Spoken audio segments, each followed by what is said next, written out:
Hi, this week we are going to learn about some animals and their habitats. First, we will watch a short video about Robert Irwin's Australia Zoo tour. And there are 3 questions throughout the video that you are going to be expected to answer. When this is done, you are going to go on a field trip to your own backyard and see what types of animals you see in your backyard and how the habitat of your backyard suits those animals. Then what I want you to do is to create some type of diorama or poster or maybe even just write about your own animal backyard zoo that you have. So I hope you have fun with this activity.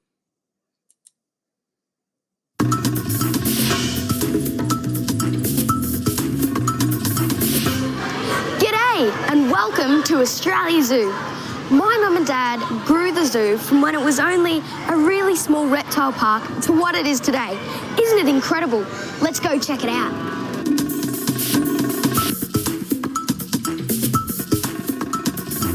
At Australia Zoo, you can meet all of these awesome animals. So we've got a little macaw here, we've got a really beautiful little koala, and we've also got an awesome alligator. Have a look at this. At Australia Zoo, it's always hands-on.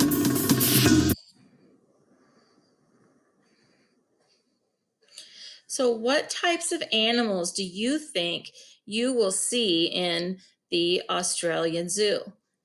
And what is an animal that you think we will not find at the zoo? You will need to type in your answer, and then you can push submit to continue watching the video.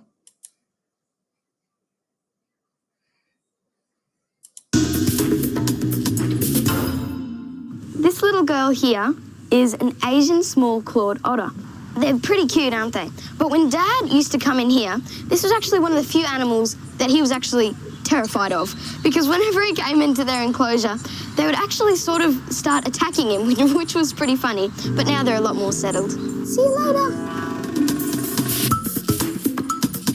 Oh. Have a go at our gorgeous Aldabran tortoises. And I always think that if the food isn't good enough for me, then it's not good enough for the tortoises. You want some?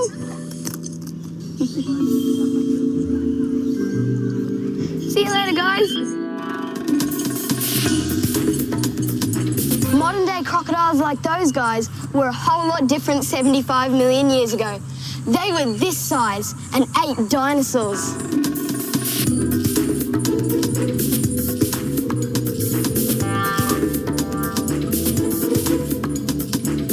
This is a Sarcosuchus. A Sarcosuchus was a 12-meter-long predator. That's 40 feet.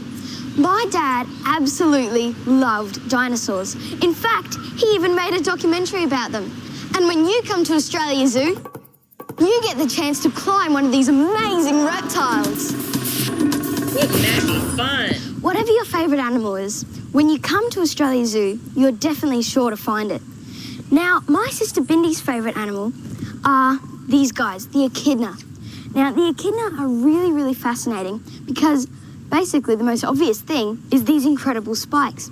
With their food, what we've got is we've got kind of like a mixture of squished insects, mincemeat, olive oil, all kinds of things. And when you come to visit, you can actually visit these guys. And what we'll do, if you're game enough, we'll actually put the food on your toes, and then the echidnas will actually come along and lick the food out of your toes. So it's pretty fun. What do the echidna remind you of? A porcupine or an anteater? Mark your correct answer, or mark your guess.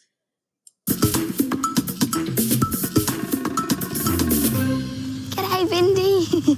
Hey, Robert, how are Hello, you? Hunter. Oh, look at our gorgeous little tiger cubs. Aren't they just awesome? So these little tiger cubs, just like me and Bindi, are the next generation of Australia Zoo. Welcome to Africa.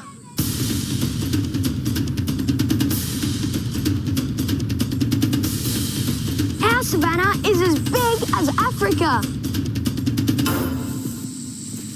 Australia Zoo, even the littlest people can meet the biggest animals.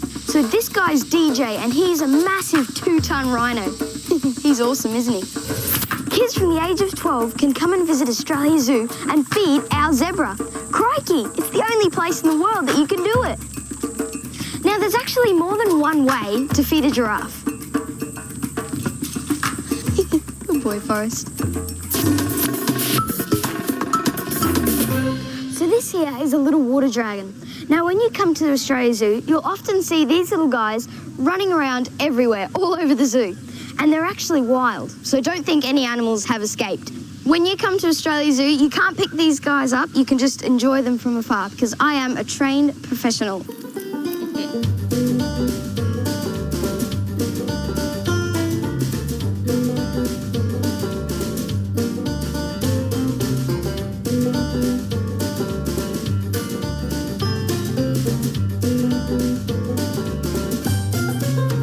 Hey guys, how you going?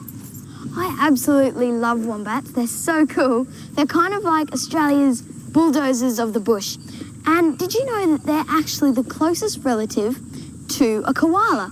One of my favourite things about them is if you look here at her little bottom, it's actually, if you feel it, it's really, really hard. And what that's designed for is when a predator comes along, she'll actually burrow down and then she'll press her backside up. And then since it's so hard, the predator actually can't grab it. But what's also incredible is these guys can actually run so fast. They can run up to 40 k's an hour. So they're pretty amazing. So how does a wombat protect itself from its predators? You're going to type in your answer and then hit submit.